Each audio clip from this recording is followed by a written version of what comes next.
Welcome to Inferior Gaming, where video games are not our most important hobby. I mean, what does that even mean? I'm Caitlin. I'm Alan. It's probably true.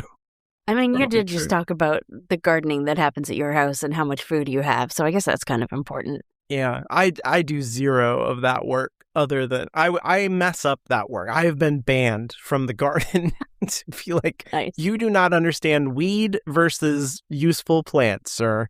Go away. So, yeah, I'm not good at that hobby. I planted potatoes once in 2021, and that was the year we had our very first, what people called heat dome here, where it got, hotter than it's ever been for, a week straight, night and day. It was terrible. And they died. The plants just died. Man.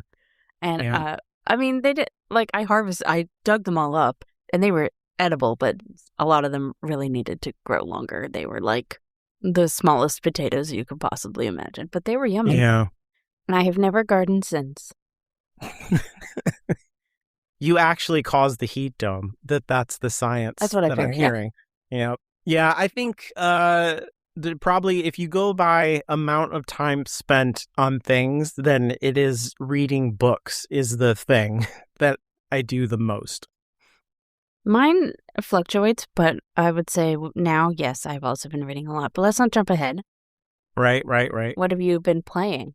I got a smidge further in Persona 5. I did that right before bed last night, where there's a hacker out there. They're hacking our phone. Hey. What is going on? There's the mysterious person out there who can do what we do. And they were causing problems, but we forgot about all that while we were doing, character recruitment. And now maybe that's coming around the bend again. Yeah, so I haven't met this hacker, but they were like, here's a calling card. That's how it works, right? And we were like, the fuck, dude? You got to give us a name. We don't know who you are. We don't trust you. And that's where all that's at now. Nice. That's my favorite dungeon. The one that I'm coming up on. I really like that one. It feels cool. What's happening feels different. And then I played I bought this game a while ago. It's called Scott Pilgrim EX or Scott Pilgrim versus the World. I don't know. It's a beat 'em up. It's from the same people who made that Marvel game that I played earlier in the year, Cosmic Invasion. And there's another Scott Pilgrim beat 'em up game that I've played before that I really, really like. And this one's pretty different. I don't know if I like it. I've put in, I don't know, 5-ish hours or so. I keep getting stuck. It's you get to the next part in the story and it's you got to go over here to do the thing, and you go over there. And then when you get there, they're like, oh no, you need a thing from over there to do this thing. And you got to go all the way to the other side of the map. I find that kind of annoying. It's just let me progress, please. I understand what you're doing, but it's annoying. I don't like it. The gameplay is a old NES game called River City Ransom, which kind of took the arcade Double Dragon formula for beat 'em ups and then put a layer of JRPG on top of it. So your characters gain levels. You can use equipment to augment their stats. You can buy them magazines, and they learn new moves, but also it progresses their statistics. So you can make them stronger or more dexterous or whatever. And then that lets you move into the map is this kind of modular set of screens where you can go into different areas, and there are higher and lower leveled enemies in different zones. And so sometimes you'll get into a zone and you'll be like, I can't hang here because I'm not high enough level or I don't have good enough gear. So you go back to the other level where you can hang and you beat up bad guys, and when they die they turn into coins, and you collect coins and use those to buy upgrades and RPG with fighting. So that is all good. I like the Scott Pilgrim-ness of it all because I really love those graphic novels. So it's okay. I don't know. It doesn't feel as good as the other Scott Pilgrim beat 'em up did, which was more linear, and I just enjoyed that one a lot more. This one's trying really hard to be River City Ransom, but it's not as cool and fun as River City Ransom, which is surprising because it's in the Scott Pilgrim world, and it's really pulling a lot of Scott Pilgrim stuff, which is all charming, and I like it, but I don't know, it's just not working for me, so I may or may not continue. It's disappointing because like I fully bought the game, so I feel like obliged to get my money out of it, but I don't know. Do you own it like physically? No, they don't. Well, there probably is like an 8-bit duo physical version of it out there, but it's pretty much a digital game. Gotcha. Because it's like a lower price. Like I paid $10 for it. It's not like a big deal. You know what I mean? Like you're not fine. not hurting then. I was gonna say you could trade it in. But no, it's okay. What about you? I played a tiny amount of Elliot, and I am nearing the end. Wow. Because it's not that long of a game, and I really played a lot of it when I first started. But then what happened was I got really into a book series, and I've just been playing or listening to that on audiobook and knitting, because even though Elliot is actually, it's a pretty more, like most of it is exploration and action. Yeah. I find all of the side quests and stuff that you find in the world to be actually, like, I want to know what the NPCs are saying and want to know what's going on. So I have to keep pausing my book whenever they're chatting. So I haven't been playing as much. I've just been reading the Dungeon Crawler Carl series. I'm on the last book, and I started book 1 like last week. Nice. Wow. Crazy. That's crazy. I've done almost nothing but listen to these audiobooks. Is it finished? You feel like... No. Oh, no. No, when I get to the end of book 8, I have to wait. What did you do that for? Because I'm fucking idiot. This does bring us to today's topic, though. What games are good to play while listening to audiobooks, which is something that I do a lot of. Me too, yeah. Yeah. I like reading. I like reading physically also, but I find in our new place, I have nowhere that I like to physically sit and read. I'm extremely picky about it, and there's just nowhere in our new place because it's so much smaller than our old place. Or not so much smaller, but it is smaller, and I have not been able to make a space for myself. So I do end up listening more than reading. I should say I'm one of few avid readers who do not like reading in bed. I find I just make the bed hot and then try to go to sleep in a hot bed. And I'm like, no, this is terrible. I hate reading in bed. Yeah. So since we moved, I have been more listening to audiobooks than sitting and reading, which sucks because I do miss the act of reading a book. I own a lot of physical books, but that's a completely different thing. I really don't miss that. Physical reading is so difficult. I don't know. Hurts my wrists. You have a disability that I don't have. Oh, well, that too. So yes. I don't know. Holding the books open and all that stuff, it's so inconvenient now that I've experienced ebooks. I'm like, why go back?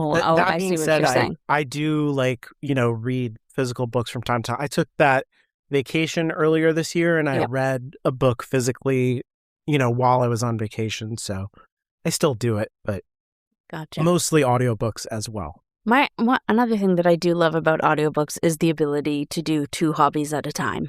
I find that every single hobby I have involves my hands. Gaming, reading, knitting, crochet, sewing. I like to do puzzles. Those are all hand hobbies.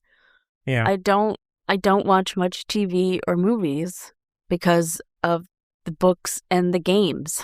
Because I don't have time for that shit. A TV show or movie really, really, really needs to grab me, or it needs to be something I'm already into, based on a book or something that I've already, I'm already into it, for me to want to bother. Yeah, so when Apple does a Dungeon Carl It's adaptation. Peacock who has, and Seth MacFarlane, I think, is involved, which I fucking hate. Yeah. Because I don't think he is the right guy to, hopefully he's just producing and not show running it. Jesus, I can see why you might think he's the right guy because of the humor, but his humor is stupid. Right. You know? And I find the Crawler books have, they have this really great balance of like the most disturbing, holy shit violence mixed with this really smart, funny humor that's really based on like people. Mm-hmm. Like, I don't know how else to describe, like people, like the characters feel very real. Like one of my favorite characters, Ellie, is somebody who was in her 90s, and like the seniors home that she lived in, there was a fire. So they all happened to be outside at the beginning when the collapse happened, which is why she's alive. That makes sense if you know the book. Anyways, and then they all go into the dungeon, like her and a bunch of other old people, and some of them die, and like their caretaker nurse people. And some of them die and blah, blah, blah. But when you get to the third level, you get to choose like a class and a race. This sounds so wild if you don't know what the books are. I get it. Yeah, it's like D&D tropes and stuff. Yeah. And so now she's like an ice, like she's no longer physically in her 90s, and she's, I forget exactly what she is, but she has like ice powers and stuff. But she's still like a 90-year-old woman in the way she talks and the way she reacts to things. And she's so great. I love her so much. If she dies, I will be so upset. No, I think character-driven humor is always better than like jokey joke or like Three Stooges slapstick kind of stuff or whatever. Yeah. Yeah. Like book 7, I'm not going to use names, had this really great moment where there's been this one character who's always been antagonistic towards Carl, even though like they're on the good people's side, let's say. They've always been antagonistic, and this one, he just like collapsed into Carl's arms, sobbing. It was like, "You're my best friend," and it was hilarious. It was so good, and I highly recommend the audiobooks specifically for those. They are extremely good. Like reading them is fun too, but or I assume I haven't done it, but the audiobook narrator is amazing, and you should all do it. But now especially if you like video games, they're great if you love video games. Yeah, that's a good companion. I haven't read those. I've had them recommended to me over and over by people who, at my job, other people listen to audiobooks as well because we're doing manual labor. It requires like no brain activity, beyond the ability to count to 10 and things like that. So they'll listen to those books, and then they are also gamers, and they're like, "Alan, you have to listen to these books. They are hilarious. You would love it." And therefore, I do not listen to them because they recommend it. To be fair, at this moment, the whole fucking internet is reading and listening to these books. They love it. And I super did not want to like them. I started the first book and I hated it for like the first couple chapters because one of my best friends was loving these books and really, really, really wanted me to read them. And she was somebody, when I was away for a weekend, I was with her, and she was like, "Just start it, just blah, blah, blah." It's like when somebody's staring at you, you're like, "Okay, fine." So I started it, and I stopped it a couple of chapters in, and I was like, "What? Am I supposed to like this asshole? Like, what are you talking about?" And just the humor was all based on violence in those first couple chapters, and there was a lot of talk about Carl's ex-girlfriend, and it felt a little incel-y and all those things, because like she cheated on him and is like a terrible person. But it very quickly became not that once I gave it a shot. It's just so that the men can relate to him, Caitlin. That's all. You gotta give the boys an in. Even once you, like, even with the ex-girlfriend thing, he never actually says anything bad about her. He just sort of says what happened. And so he goes into the dungeon with his cat, with her cat, the ex-girlfriend's cat, who that's crazy, who then becomes a talking cat, like the cat is a person now. Right. Yeah, you've Princess sent me Donut. stuff about this. It's very funny. Princess Donut is her name. Oh my god! This is my song! This is my song! Today is gonna be the day, gonna fireball an orca too. By now he'll be saying out with his body melting down to stew. I won't retrieve that looted body with all that yummy goo until you chow. Dark meat, the flesh tastes sweet, now the fire on his face is out. For sure you've tasted all before, but you never really had a doubt. I won't retrieve that looted body with all that yummy goo until you chow. And all the caves we have to crawl are bleeding. And all the mobs that die for us are screaming. There are many things that I would like to feed to you, but I don't have time. Because longer, we're gonna be on the best talk shows. And then we'll brawl on our dungeon crawl.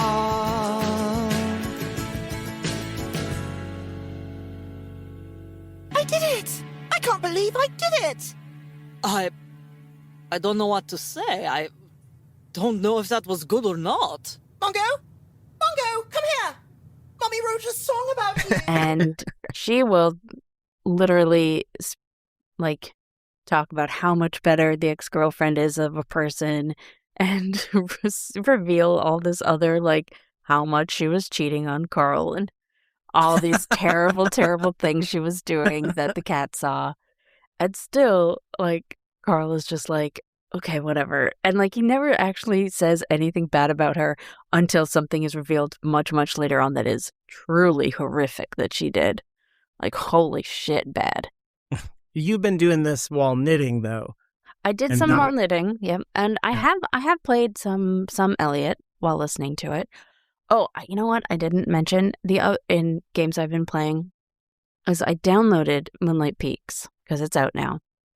But I haven't started it yet because it's on my Switch and I would have to move, so stupid, I'd have to move the HDMI cable from my PS5 to my Switch 2 to play it where I'm sitting here at my desk, and which is also where the air conditioning is.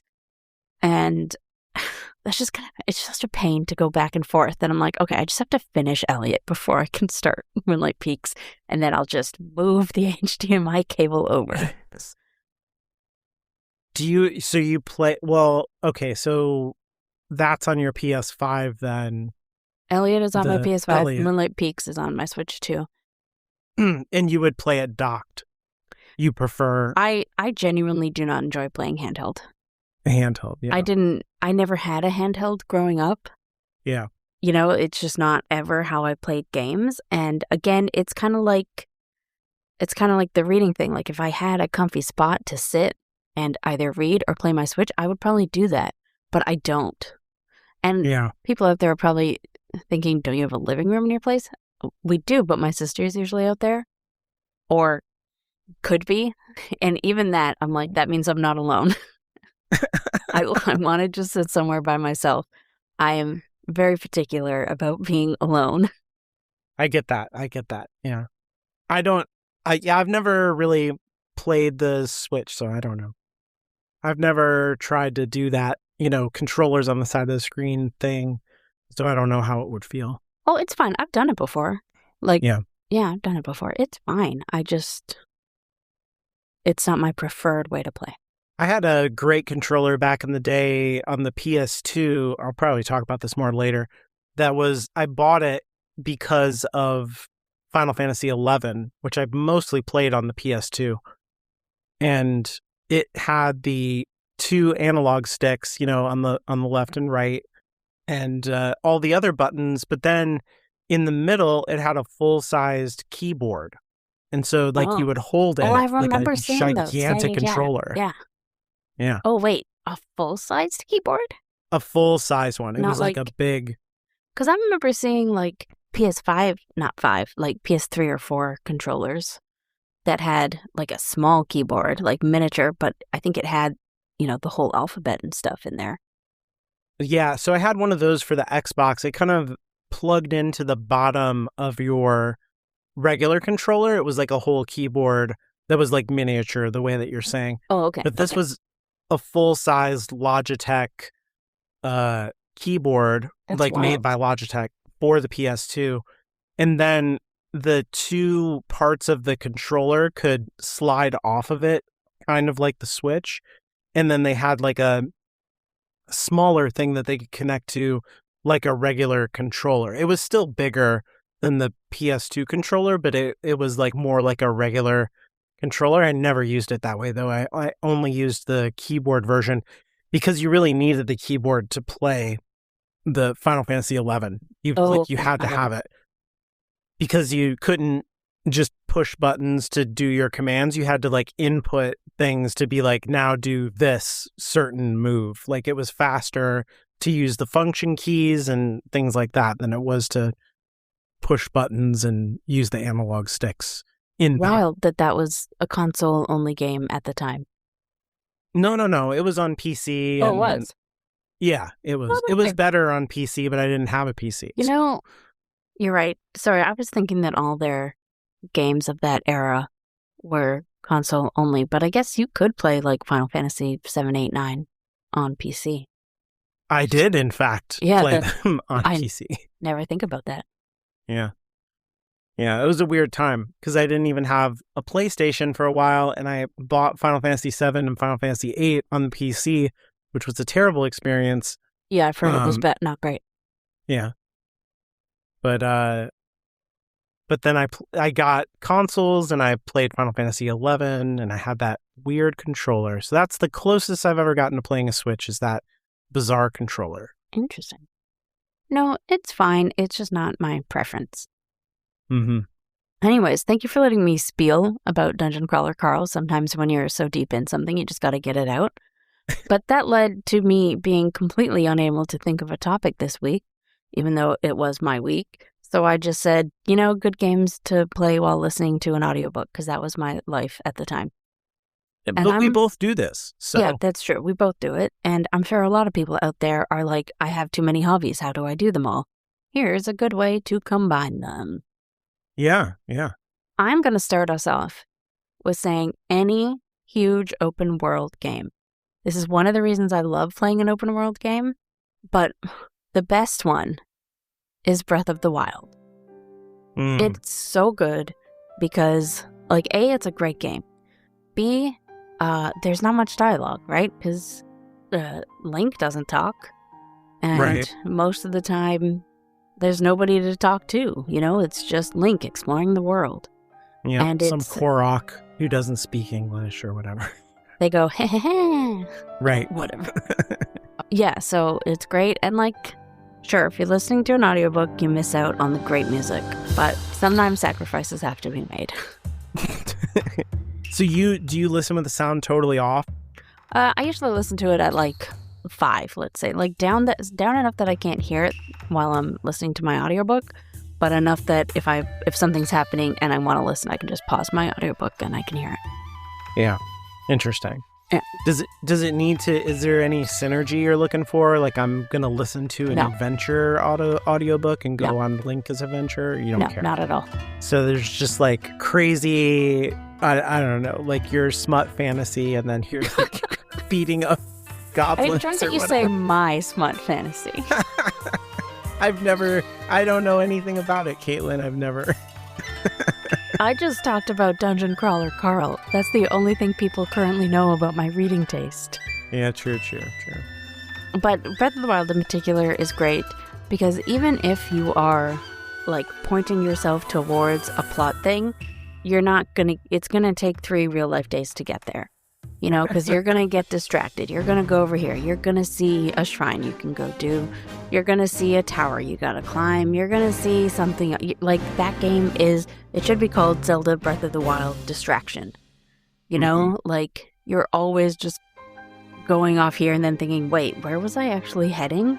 And then you gotta reorient yourself and figure out where you were going. And I mean that in the best way. It's a brilliantly designed game to just keep you playing. Right. It's just Link versus ADHD. Yeah. It's just like trying to do one thing, guys. But I'm like relatively sure I don't have ADHD, and even I have like trouble staying on task in that game because there is so much. Yeah. That's what they want. Yeah. Now that you say that, I didn't think about this, but I think I did most of Elden Ring the same way, and it's a very similar experience. I think I've heard people say that Elden Ring was inspired by Breath of the Wild that way. Like, obviously, they're very different games, but like the way that the open world is designed, I think I have heard people say that. Yeah. He definitely has said it about Dark Souls that he played Legend of Zelda when he was a kid, and he's like, I want to do that, but, like horror version. Yeah. So, yeah, that doesn't surprise me. And it's the same kind of thing. Like the audio in that game is pretty minimalistic. There's sometimes music, but it's pretty soft. And so I would have an earbud in and listen to something and play Elden Ring, because you're just rambling around. You almost never talk to people. And, same thing. It's a really good call. Open worlds, yeah. The Witcher is also pretty good with that, except I will say I do like all the NPCs and like any side quest. I'm specifically talking about The Witcher 3 because of the big open world. Right. But like all the side quests in that game are interesting and always have, something to intrigue you and something to kind of figure out and that sort of thing. So it's not as good as Breath of the Wild for audiobook listening, but it is pretty good because you can just get on Roach and be riding around killing monsters forever. Mm-hmm. Yeah, I could imagine, like Red Dead Redemption, somebody doing that, the same kind of thing. Riding on your horse in the Wild West and listening to books. Yeah, almost any open world is going to be great for this. That's interesting. I did not think of that at all, and you're totally right. It's just like, especially if you haven't played that game before, it's probably even better because, I don't know, for me, that split in attention like really does something for the keenness of both experiences, as long as they're not crossing the lines in that way that you're talking about, where like if somebody starts talking to me in the game, then I'm totally losing the book, or vice versa. Yeah. I'm going to lose one or the other. But as long as they're not doing the same thing, I feel like I pick up the story better of the book, and I pick up the world better of the video game. And I don't know what that says about my brain chemistry, but like I think that says ADHD. Yeah, something like that. Because I'm the opposite. I prefer it, or I don't prefer it. It does work better for me on a game I've already played, because I know I don't have to think or pay attention as much, and I just know where things are and where to go. But something like Breath of the Wild or a big open world, as long as I'm like far enough into it that I understand how everything works, it's fine. I think I do. If I go back and replay a game, I will remember the book that I was listening to, if it's that kind of experience. That's interesting. Also, be like, oh yeah, when I was over here, that thing happened in that book. If I am physically reading a book, I'll usually put on like some instrumental music. And so if I hear the song that I was listening to, it will bring me back to the book. To the book, right. Yeah. Same thing. Which is why, for me, this is going to sound so stupid, but the Titanic soundtrack is forever linked to the Chronicles of Narnia. Whoa. Yep. Crazy crossover. That's wild. 12-year-old me had two interests. Huh. Yeah. That's a particular time in your life right there. Yep. The late 90s. Yeah. That's very funny. I don't think I ever tried to do anything like this until the early 2000s, probably like around 2003 or something like that, because I played video games for like my whole life. I've talked about that. And it was a singular experience. Like there would not be anything else going on, because in a way it was like avoidant behavior to be like, if I was sitting in front of my little TV in my room playing a video game, then I wasn't in the way of adults, causing them to be upset. And so that was like a good thing. And so I wasn't doing anything else but playing the video game because that was like a strategy for survival for me. But then, I get out on my own and I went to college and all this stuff. And I'll never forget this. I bought a TV in the early 2000s. So this was like plasma screens were new. And I think LEDs were just like brand new. And every TV like that cost like thousands and thousands of dollars. They were so expensive. And there was a rear projection TV technology that would give you a big screen, but the TV was still like really big. It was like a huge TV still, like those old CRTVs. But it was bigger than a CRT TV could ever be and cheaper than LEDs. So that was kind of what I could afford. And I wanted a big screen TV. I wanted to have the 1080p because that was like when the Xbox 360 came out. And, so I wanted to have HD capabilities. And I had a PS2 as well. And so I went out and I bought this big 55-inch rear projection TV that was massive. I think this thing is like over 200 pounds, built-in speaker in it, like a really big speaker. So excited about it, plugged everything into it. And it had this feature that was like a picture-in-picture. Oh, I remember. Yep. Yeah, it doesn't exist so anymore. Interesting. Yes. I'd completely forgotten about that till just now. Holy shit. And you could expand the picture to the point where, like most of the time, it's like a little picture inside of a much bigger one. But you could expand it to where half the screen was one thing and half the screen was the other thing, which was good because it was a 16:9 presentation, but most things were still in 4:3 at that time, including video games that were, they were formatted to 4:3 for the most part. So you're dealing with two squares anyway, like they're made to be squares. And so I would put on a movie on one side and a video game on the other. And that's actually how I played the game Eco on the PlayStation and Shadow of the Colossus. I feel like that's just a wild way to play Eco, but man, Eco was so great. And I think I watched like the the Matrix movies that way, and like that's wild. A lot of times, things that I feel you need to pay 100% attention to. Well, this is the most ADHD confession from you. Like, wow. What I would do usually, because I was in school studying storytelling at the time, what I would do while I was doing this very ADHD thing was have the commentary track on a movie that I knew very well. Oh, that's cool, actually. Yeah, I can get behind that. This was almost like listening to a podcast before a podcast exists, from the experts who created the thing. So I'm listening to like the Wachowskis talk about The Matrix. Yeah, because I've never thought about it that way before, but like I love movie commentaries. And as soon as podcasts were a thing, I was all in on podcasts. And then, like now, because I have the two screens set up on my computer, I do sometimes play video games on one and watch YouTube on the other.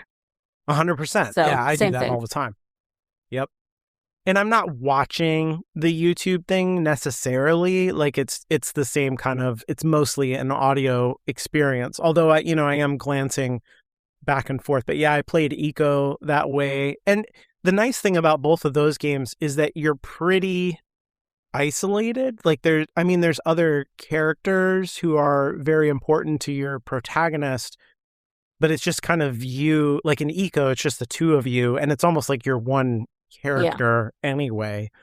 There's not like dialogue necessarily, right? Like you're just no, like on paper, Eco does seem like like a great game to play while watching or listening to something else, but it just feels wrong to me.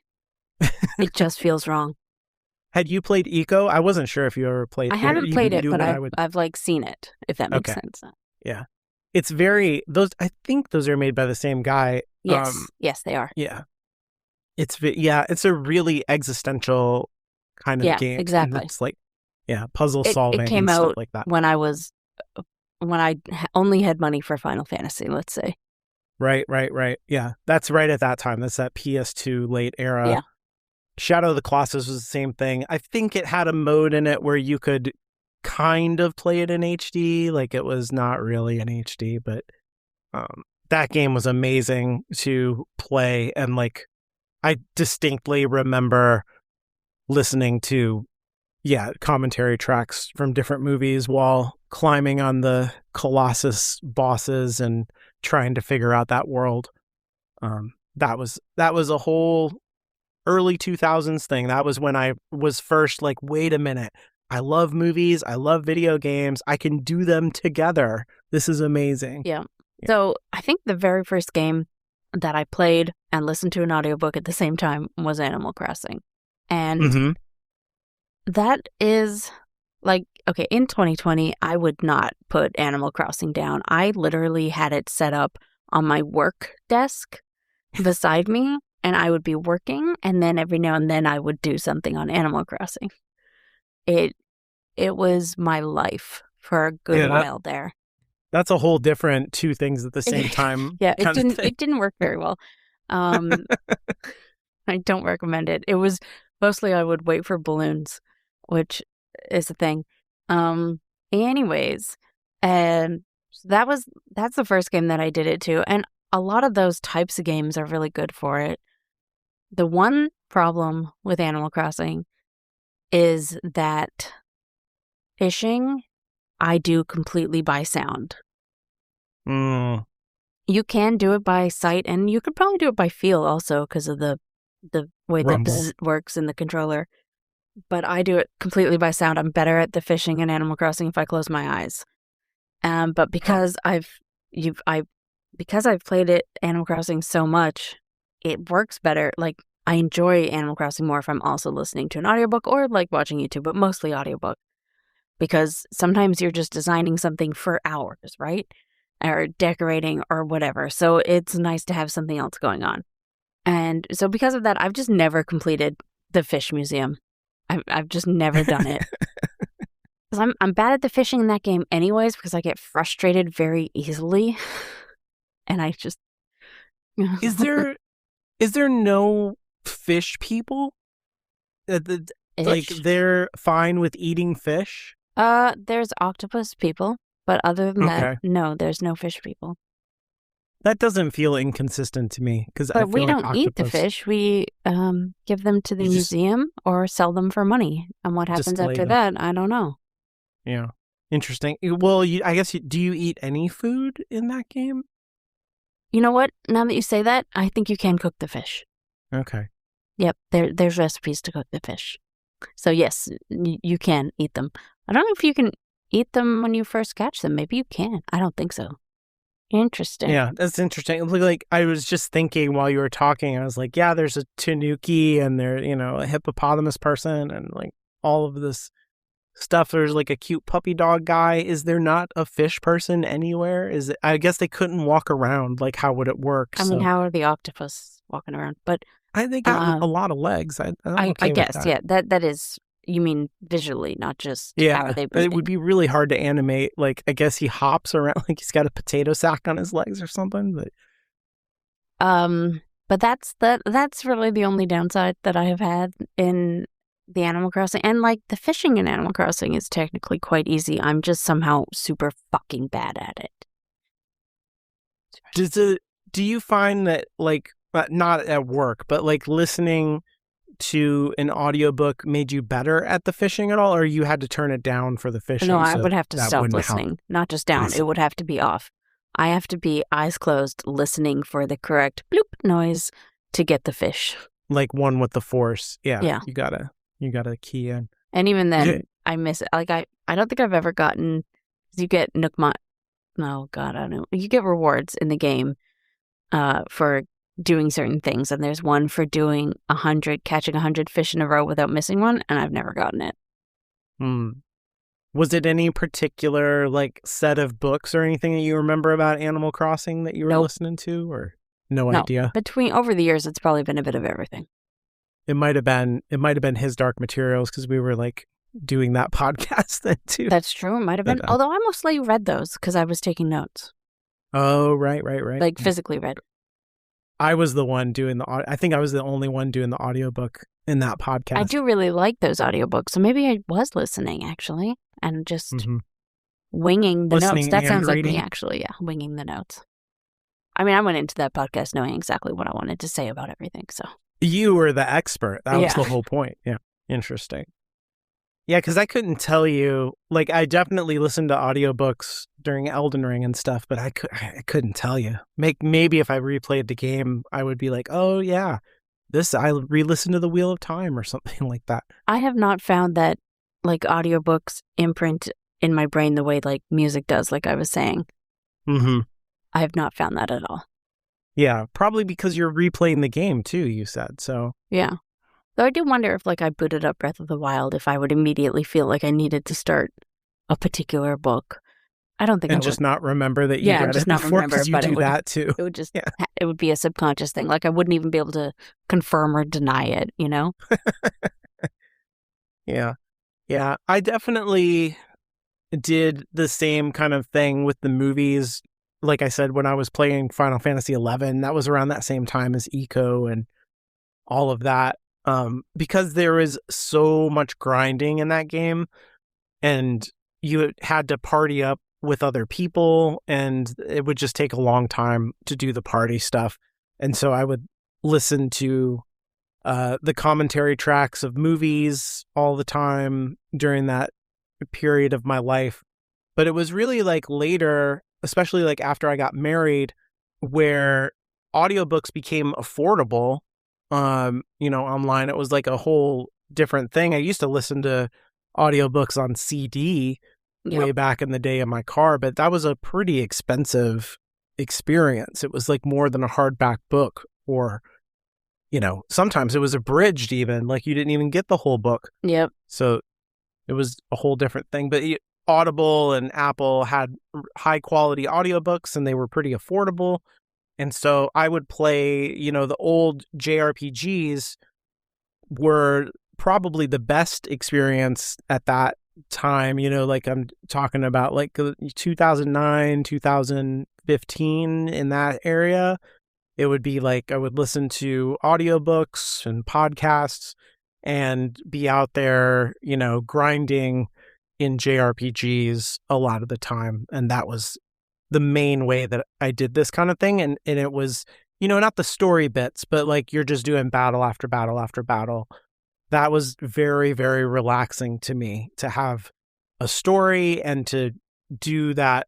I'm winning over and over and over again. It's very comforting to me. Yeah, I can see that. That grinding experience. People don't like grinding, I hear, like all the people complain about it. It is the best thing about JRPGs, I think, the grind. It's just, I just don't understand. I guess because people are task oriented and they're like, I want to go to the next thing in the story. And I'm like, you don't want to sit down for 3 hours and just win 150 times in a row? Like, do you just have a life where you just fucking win all the time? Because I don't. I just sit down and win 150 times in a row and get up and feel great after I grind for a long time. So I don't know. I will say, for like maximum benefits while grinding, you got to be somewhere where you're not going to win all the time. Where it's going to be a challenge at first until you grind a bit. It really depends on what you mean by maximum benefits, I guess. I meant like stat or like leveling up. Fair. Emotionally, I will go in and bully the weakest enemy. I don't care, and feel great about myself. So it's fine. I used to be really iffy on grinding. Like if I was playing a game for the first time and I just really wanted to see the story to the end, I did not enjoy grinding because I just wanted to move on to the next thing. But if I ever replayed it, then yeah, grinding was fine. I enjoyed it. But now it doesn't matter because I will just put on an audiobook while I grind. And it is fucking great. I found that, Metaphor, when I played that, the grinding in that game is so good. Mm-hmm. It's so good because like it's a turn-based game, but there's like an action element before you go into the turn-based where you can try to stun the enemy with a couple hits first. But if you're higher level than them, then you just kill them on the map. Nice. Yeah. You So don't go into have the to grind. turn-based battle. So you Right. can just, after like a couple battles in the dungeon, you can just clear out a dungeon super quick, murdering people. And you get items, or not people, but you know what I mean. You get items, you get the experience, and you just go through it really quickly. And then you either wait for it to reset or just like exit and re-enter, have them all reset, go through again. And it's so quick and satisfying. And if you're listening to an audiobook or, watching something fun on YouTube or watching a movie or whatever you want to do, great feeling. Feels so good. Mm-hmm. It reminds me of in Final Fantasy XI, if once you got to a certain level, then the monsters, when they see you, they would run away from you. Like they're like the way that you do the battles is not, it doesn't go to like a separate screen. Was you have 12 to like that? I think it is. Yeah, I think feel it's like the 12 same was like battle that too, system. Yeah. That's always funny. It's pretty cool to like go like have a dragon run away from you. Yeah. Yeah, where you had trouble before and they're all like, it's these guys. Yeah. Be like, it's a good time. That's right. Run away. But yeah, any sort of, like you said, JRPG where there is grinding, that's wonderful. Yeah, it's a great way to do it. So good. It's more fun, I think, than I can get why the grinding is boring because it is really repetitive. But having the audiobook there makes it like the really relaxing, rewarding experience in terms of like I'm spending time doing hobbies, like you said. Yeah. I do find that if I want to up my game, if you will, in a fighting game, that listening to a book, and especially a book that I really like, or like a new book, this works really well with a new book that I'm enjoying. If I do that and a fighting game, I will ace the fighting game. I will get more like perfect wins and higher scores because there's a part of my brain that really gets in my way in a fighting game where I'm like, I need to do this certain finisher or whatever, against this guy, or I just get in my own way, and it makes it more reaction based, and I have all the skills already there. I just need to like kind of turn that part of my brain off and just react in order to win.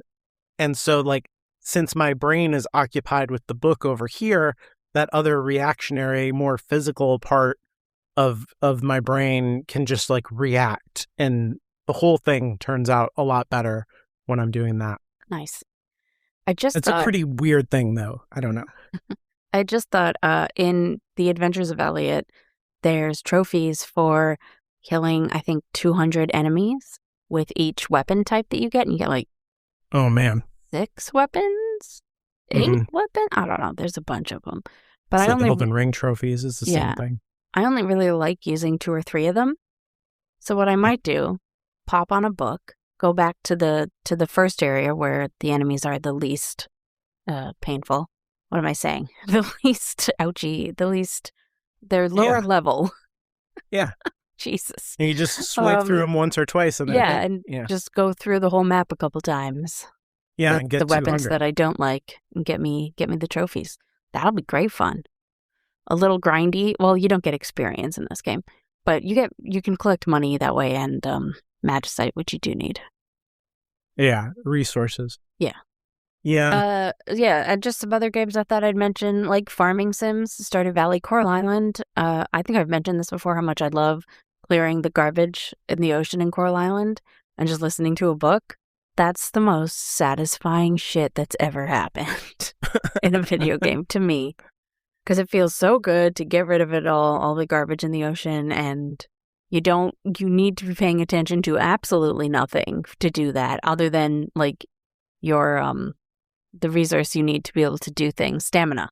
But other than that, like there's no enemies, there's nothing down there except the garbage you gotta clear. And well, there's like fish you gotta catch and that sort of thing, but you don't really need to be paying attention. It's so good. It's so good. I love it. Yeah, it's very relaxing to do the audiobook thing. I think... Go ahead. I was just going to say, Stardew Valley is a little less good for me because I do like talking to everybody whenever I walk past them in Stardew. But like if you're in the caves or the mines, and or just like spending a day rearranging things on your farm, or spending a couple days, because that game goes by so quickly. It's fine. Yeah, I was surprised when I saw that on here because it's such a talky game. So I was like, It's what not does she that talky, mean? really. And honestly, if you've played it, because the thing about Stardew Valley, most people I know don't keep a save going forever. If they, take a break and then want to go back to it, they just start a new save. And that beginning stuff you've seen a million times. Like, there's literally an option in the starting menu to skip the opening scene. And you know who you want to talk to at that point, probably. Yeah. And like when all the early game unlock stuff happens and how to do it all. So it's fine. I think most of the time these days, if I'm doing this kind of thing, it will, I'll be laying on the couch with my wife, and you're talking about, like, I don't want to go in the living room because I want to be alone. Me and my wife are alone but together a lot of times, so we don't necessarily like do stuff together where we're both doing the thing, but we hang out together in the same space. And so she'll be watching a TV show or whatever, she's knitting something, or like she's also listening to a book and like playing games on her iPad, and I will listen to a book or a podcast, and I will play mobile games, which I play a lot of mobile games. So I have like match 3 games that I like. But I play a lot of, like, I have Chrono Trigger on my phone, which I always have a game going of that at any given time. Final Fantasy 1 I have going at any given time, a playthrough of that. And I play a lot of Hot Shots Golf, which is great on the phone. I really like that game on the phone. It's good. That's the wildest thing you've ever said. Hot Shots Golf? Yes. I love that game. That's great. It's an arcadey game. It's not a simulation. That's why I love the Hot Shots franchise.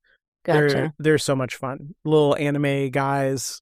They have such big personalities. And the golf is like really ridiculous. It's almost like miniature golf, but if it could be like on a big golf course, which is a lot of fun.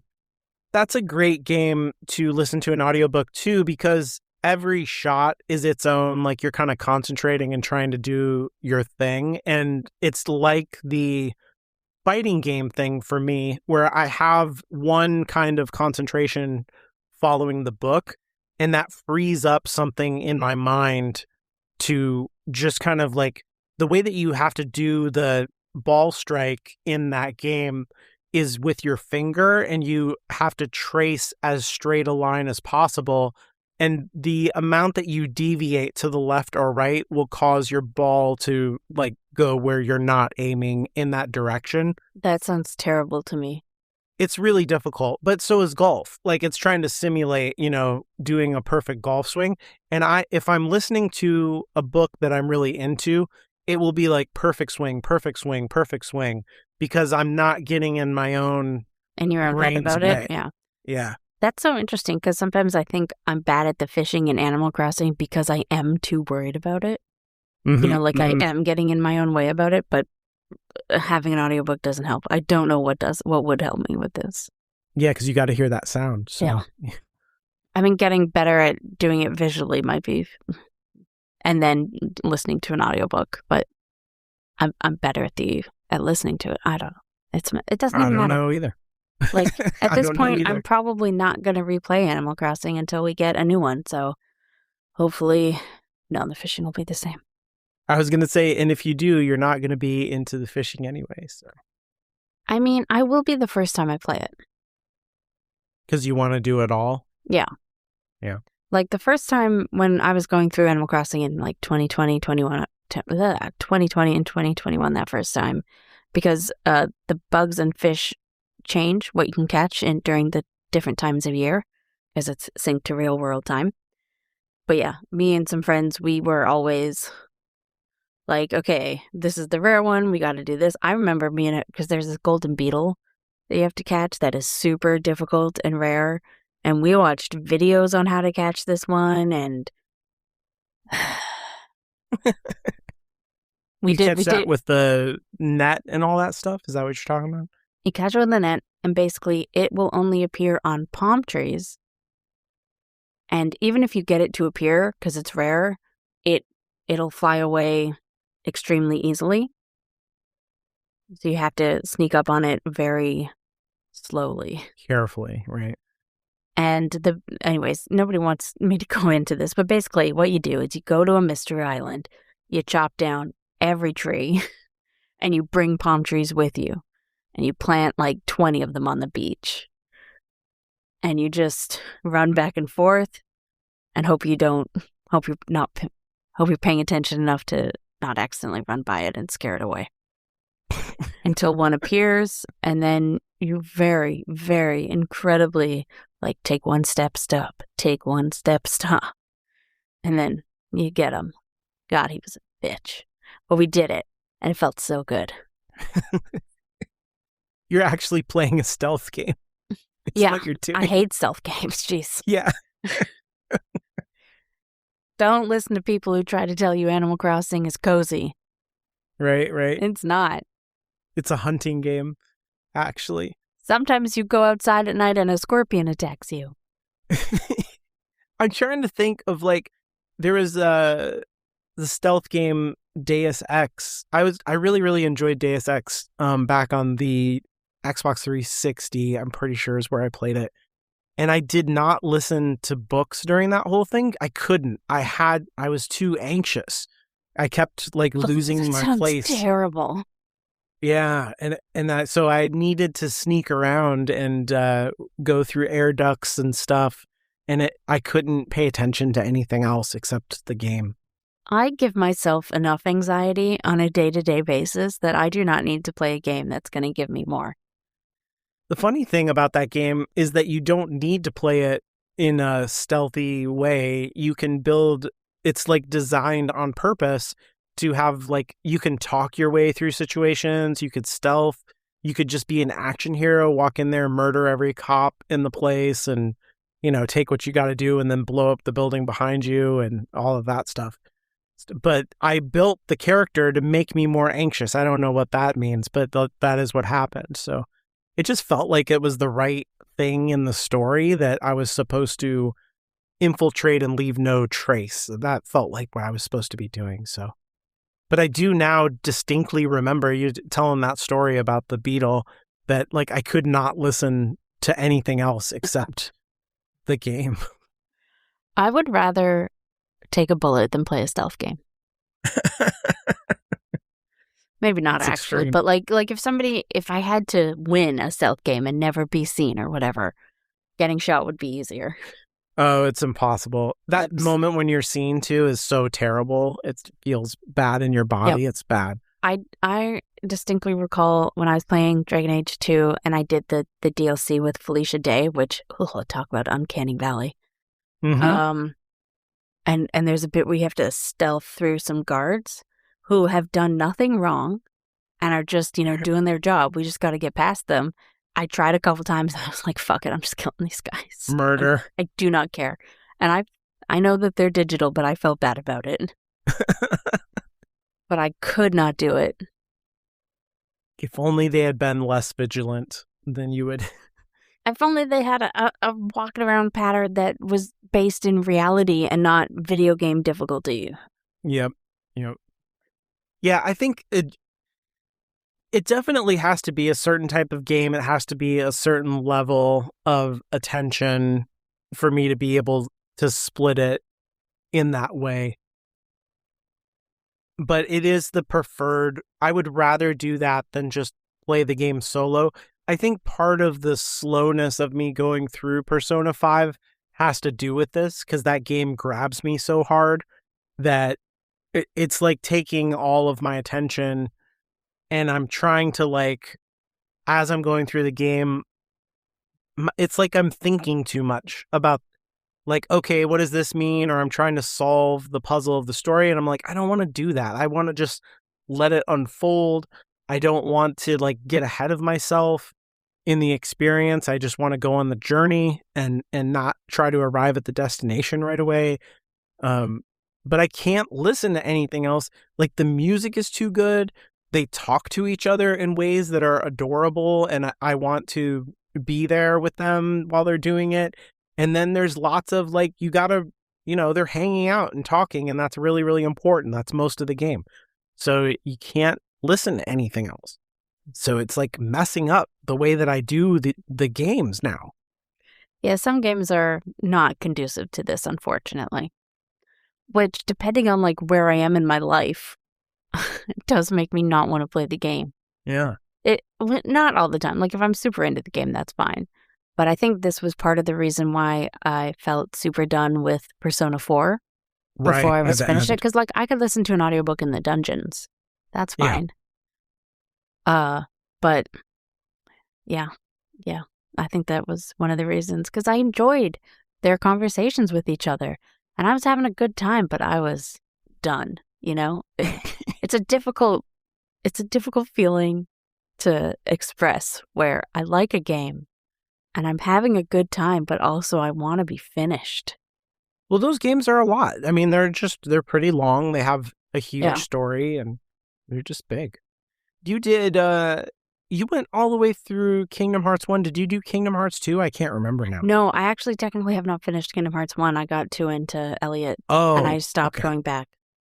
But I do want to, although a part of me is like, maybe I'll just finish Kingdom Hearts 1 and then in the fall buy the new like PS5 release of all the games instead of the re-release, right? Because right now I'm playing the PS4 versions. Mm-hmm. Did you listen to books during that?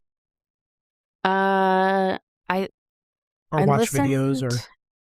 This is hilarious because I literally edited our first episode for this season yesterday morning, and I was talking about this exact thing. So for me, I'm like, how do you not remember that? But like, I don't. It was 5 weeks ago at this point. I would, not always, but whenever I finished a world, I would go back through it to grind, and then I would listen to an audiobook. Oh, okay, yeah.